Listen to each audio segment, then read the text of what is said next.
Nous sommes dans le tribunal d'instance de Brumath, dans le bureau du greffier Pierre Gerling. C'est ici que sont signés les PACS. Alors on est loin d'une cérémonie de mariage et pourtant le PACS séduit de plus en plus. Pourquoi ? Apparemment, c'est une simplification. Les gens ont trouvé cette manière de procéder à une union. On parle du succès du PACS. Quelle est la situation à Brumath? Quelle est l'évolution? Est-ce que vous avez des chiffres? Effectivement, par rapport aux années précédentes, il y a une évolution positive lorsque les personnes viennent faire enregistrer leur PACS. Alors si moi je veux me paxer demain, comment je fais? C'est relativement simple. Il suffit de rédiger, si on n'est pas capable de le faire, soit même une convention, soit qu'on s'adresse à un notaire pour faire rédiger une convention. Il faudra vous présenter au greffe du tribunal de Brumath, si le tribunal est compétent, et à l'appui de votre demande, vous produisez vos actes de naissance, une simple attestation où vous déclarez votre domicile commun, ainsi qu'une attestation où vous déclarez qu'il n'y a pas de lien de parenté qui empêcherait l'enregistrement du PACS. En justifiant votre identité, le greffier enregistrera le PACS. Alors ici, pas de cérémonie. Comment ça se déroule? Juste une signature en quelques minutes? C'est vrai, dans la mesure où le greffier est juste là pour faire un enregistrement, c'est purement administratif. On vérifie les différents documents produits et le PACS est enregistré.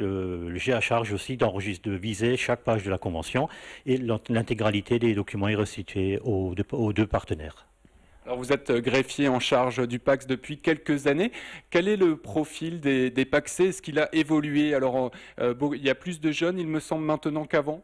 Effectivement, comme c'est une simplification par rapport au mariage, le profil, les jeunes il y a un profil de jeunes, plus de jeunes que de personnes âgées.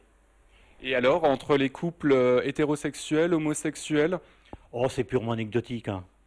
Il y a quelques couples, effectivement, mais bon, comme dit, ça relève plutôt de l'anecdote que d'une vague d'enregistrement pour ce genre de couple. Alors, quels sont les avantages du PACS? Vous pouvez nous en parler? Difficilement, dans la mesure où, dans les tribunaux, on ne fait que formaliser l'enregistrement du PACS. Logiquement, les partenaires, en rédigeant leur convention, mettent justement, c'est l'essence même de la convention, c'est qu'ils prévoient pour leur avenir. Donc on n'intervient pas dans la rédaction ni dans les demandes de renseignements concernant le contenu de la convention. Ce matin, 3 couples sont venus se paxer dans votre bureau. Nous en avons rencontré l'un d'entre eux. Témoignage, moi je vous retrouve dans quelques instants. Je change d'environnement, je vais dans une église à Ausval pour voir un petit peu de quel œil l'église catholique voit le PACS.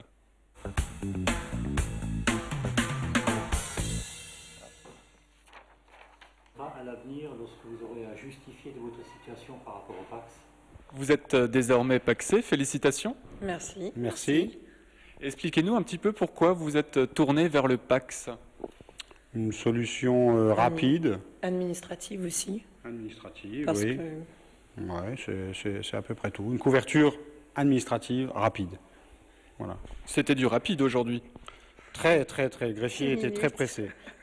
Non, c'est pas vrai. 10 minutes, c'est vrai que c'est officialisé. Et c'est surtout pour nous, quelque part, d'officialiser la chose sans passer par le mariage. Et puis voilà, surtout qu'administrativement parlant, ça nous couvre bien si jamais il y a un décès ou une séparation, notamment pour les frais de succession aussi. Et Sur les conseils de notre notaire. Voilà. Voilà, Voilà pourquoi. on a choisi cette solution dans un premier temps. C'est une première pour nous. Oui. J'espère la dernière. Vous n'imaginez pas le mariage alors, ou c'est peut-être la suite? Peut-être. C'est peut-être une suite, mais dans un Voilà. premier temps, c'est vrai, après l'acquisition d'un bien, ça a été la solution optée pour faire ça. Oui, assez rapidement. assez rapidement. Sans avoir trop de flonflon autour, quoi. Ouais. Maintenant, on va fêter ça tranquille. Oui. Parce que là, ça a duré une dizaine de minutes. Vous auriez préféré une petite cérémonie? Non, on va se la faire entre nous, Voilà, plus tard. dans Entre amis. l'intimité. Entre amis. Mais aujourd'hui, c'est un jour de semaine. Le tribunal ne fait ça que le mercredi. Alors, on fait avec. Ma foi, cet après-midi, on retourne travailler et on fêtera ça ce week-end. Oui, exact. Merci beaucoup et bonne continuation. Merci. Merci.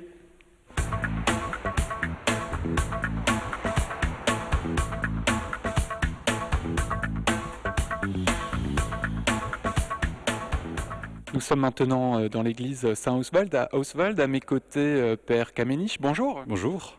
Alors entre 2007 et 2008, 43% de Pax en plus. Les mariages ont, eux, stagné depuis une dizaine d'années. Quelle est la situation dans votre église à vous?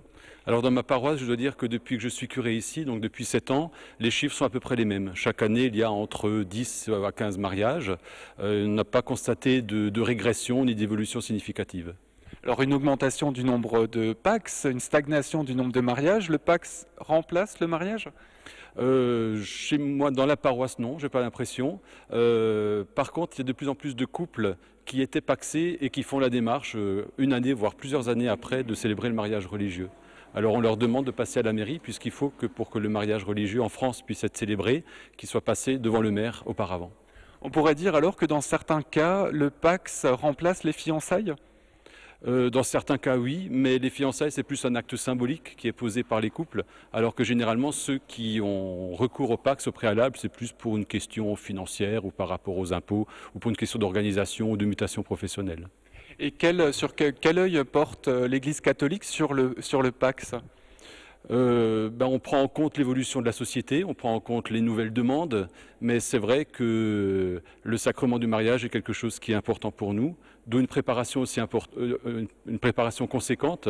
Je veux dire, pour un Pax, il y a quelques papiers à remplir, alors que pour un mariage, on demande à ce que les couples se manifestent au moins 6 mois avant. Il y a un certain nombre de rencontres. Le couple, je le rencontre moi-même personnellement pour préparer la célébration, ou bien il se rencontre avec d'autres couples dans des journées de préparation. Parce qu'à l'église, on a une cérémonie religieuse. Là, on l'a vu avant. Lors d'un Pax, il n'y a aucune cérémonie. Vous pensez que c'est pour ça que certaines personnes continuent à venir se marier à l'église, entre autres? Ah, tout à fait, tout à fait. C'est pour ça que beaucoup de personnes ne se limitent pas simplement à une cérémonie civile à la mairie, mais qui se présentent aussi à l'église parce qu'il y a le lieu.